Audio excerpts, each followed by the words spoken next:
Welcome back to the Steve Malzberg Show. I'm Dennis Michael Lynch filling in for Steve. Burning up the internet right now is a story out of New Jersey. The Jersey City Board of Education voted last week not to close schools for an upcoming Muslim holiday. That ruffled some feathers with the Muslim community. Listen to this. Notice for this upcoming holiday is going to cause undue hardship on possibly 5,000 or 10,000 people who are going to have to scramble to get coverage for their children. We're no longer the minority. That's clear from tonight. We're going to be the majority soon. They're going to be the majority soon, and she's not lying. I'm joined by my panel. They are Elura Nanos, attorney and author of How to Talk to Your Lawyer, a book I desperately need to read, and Adam Thompson, another lawyer. And he is just powerful, this guy. All right, Adam. Tell me right now, was it a good idea to close the school, keep it open? What should we do? They should absolutely not close the school. I think that's outrageous. This is the problem we have right now, Dennis. We have very little separation of church and state almost across the board in everything we do. I don't think schools should be closed for religious holidays. They don't close schools now for Jewish holidays. Why would we close them for Muslim holidays? But on the flip side, we close for Easter, we close for Christmas. You know, you create situations like this when religion becomes intertangled in our everyday lives and there's not that separation that there needs to be. That's what the problem is. I wish we would keep all religion out of all public school institutions and leave it like that, period. Elura? I mean, there is some truth to what Adam is saying, which is we've already decided to close for Christmas and Easter. So at that point, all religions really do need to be treated fairly. And if we just separated and we said we don't close for anything, that would certainly make things a lot more simple. However, given that so many people celebrate holidays like Christmas, like Rosh Hashanah, like Easter, that is why on a local level school boards are able to make these kind of determinations based on what their population needs.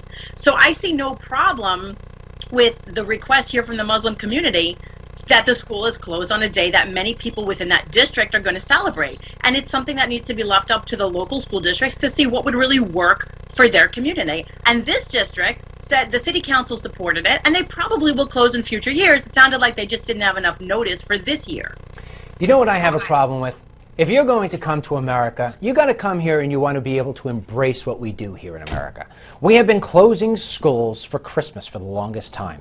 We have called it a Christmas tree. I do not want to even hear anybody tell me we have to call it a holiday tree. That's coming next, okay? And this woman said something. She said, we are soon to be the majority. And it's true. It's because right now America has this big, huge vacuum over the Middle East, especially with all these Syrian refugees, and they're coming here. Is this good for America or is it bad for America, Laura?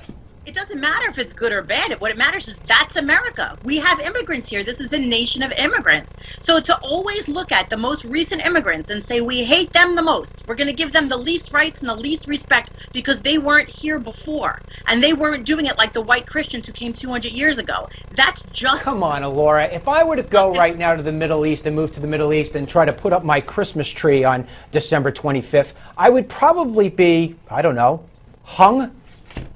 But we don't do things in America the way they're done in the Middle East. We don't do things like they do in any other country. This is a special country where we afford religious liberties to everyone. And if we're going to hold ourselves up as being the bastion of freedom and equality, then we're going to just have to act like it, aren't we? Adam, weigh in. Well, this is what the problem is. You guys have both proven my point. The statement you make, Dennis, is that the Muslims will be the majority soon, with an echo in the background saying maybe one day we'll be subjected to the rules of their religion and they'll control how we do things, and we don't want that. Right, so if we don't want that, why would they want that? You know, by invoking religion into these areas of our life, it always is going to lead to debates like this where some groups think they're treated unfairly and the majority here in the United States, we celebrate Christmas, Easter, all them, they're getting a preference because the schools are closed and no one ever has to debate that. But if you're from other religious groups, you may feel left out or excluded because your religious holidays aren't treated the same way. It just leads to trouble. We need to separate this and all move on. Things would be a lot better. Yeah, it's coming. No more Christmas carols at school. I know it's coming. It's coming. Look, we only have 30 seconds left. I want to hear quick from both of you. We politicizing the Pope coming to America?